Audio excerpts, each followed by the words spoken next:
If you're selling digital products on Etsy, here are 5 mistakes that you need to avoid.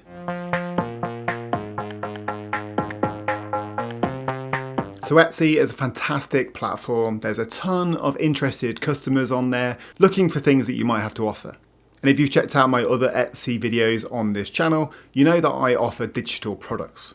That's generally because you don't need to worry about shipping, you don't need a third party to fulfill your products. It's just a really simple digital file that you upload to Etsy, and then when someone purchases your product, they can just download it.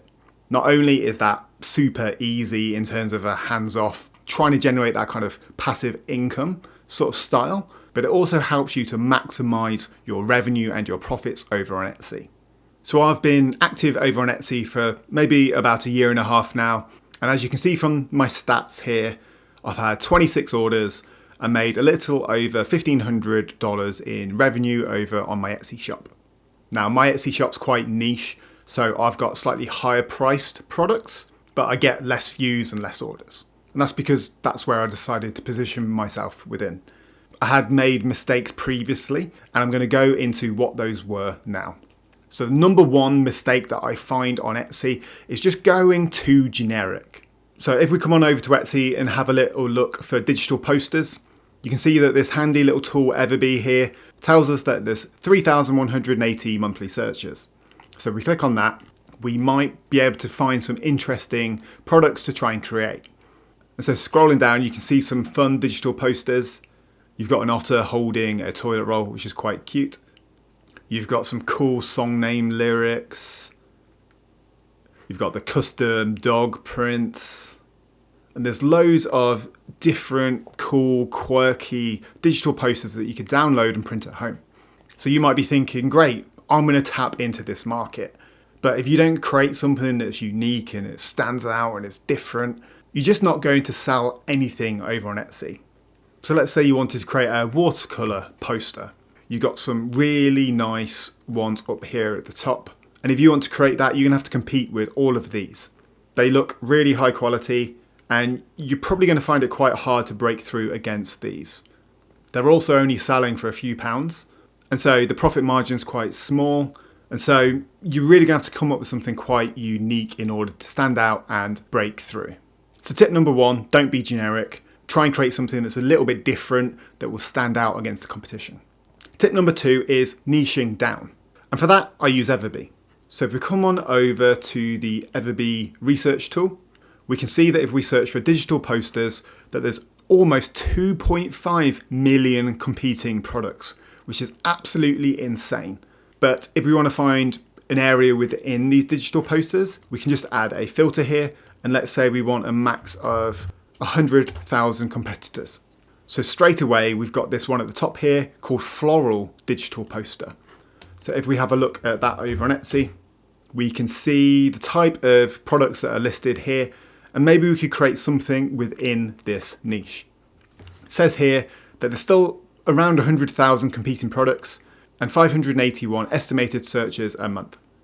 Now let's say we want there to be at least 700 searches.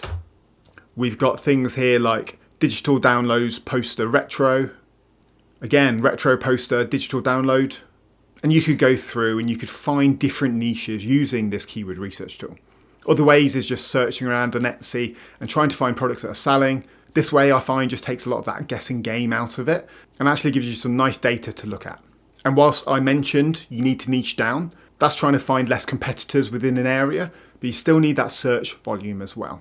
So there's no point doing a extremely niche down product because no one's going to be searching for it. So you need to niche down so there's less competition, but there still needs to be that search volume there as well. The third mistake is not getting those initial reviews for your shop. So if we come on over to my shop where I sell pre-made book covers, you can see that I've got a 5-star review here. And what I really love about Etsy is that even if you've just got one 5-star review, it shows across the whole of your shop. And so instead of reviews by listing, you get reviews by shop. And so if we click on the reviews here, I've got 16 5-star reviews from 27 orders. That's a pretty good review rate. And all this does is it makes your products in your shop look a little bit more professional. And it just helps give potential customers just that little bit of proof that it's going to be a good product. When you're first starting out on Etsy, getting that initial review or two is probably one of the hardest things to do. For that, I'd recommend creating a nice low price digital download product that's suitable for your shop, and maybe encouraging people that you know to purchase it and leave an honest review. Now, you do need to be careful with that. You're not trying to game the system. So I'd be trying to do it in an organic and authentic way. You know, if you've got a fellow friend who's into book publishing and you create a book digital planner, you can send them the link and just say, hey, here you go, it's on sale at the moment. Why not check it out? And then hopefully they would buy it and leave a review. And then even once you've got that first 5-star review on your shop, it's really going to help increase the purchase rate of your products. The fourth mistake is not focusing on SEO. After all, Etsy is a search engine. And so that's how the majority of people are going to find your products. So if we come on over to Etsy again, I type in book cover designs. You can see here out of the top 4 results, 2 of them are from my shop. And that's because I focus on SEO and I also ran some ads to these products. So you need to be finding the keywords that you want to be targeting, that people are going to be searching for. You can either search around on Etsy to see what's suggested, or you could use that Everbee research tool that I showed you before. And so when it comes to the SEO, you want to be including your keywords within your title, include them again naturally within your description. And then you've got your tag section where you can include up to 13 keyword tags. I would highly recommend filling every single one of these with things that you think people are going to search for.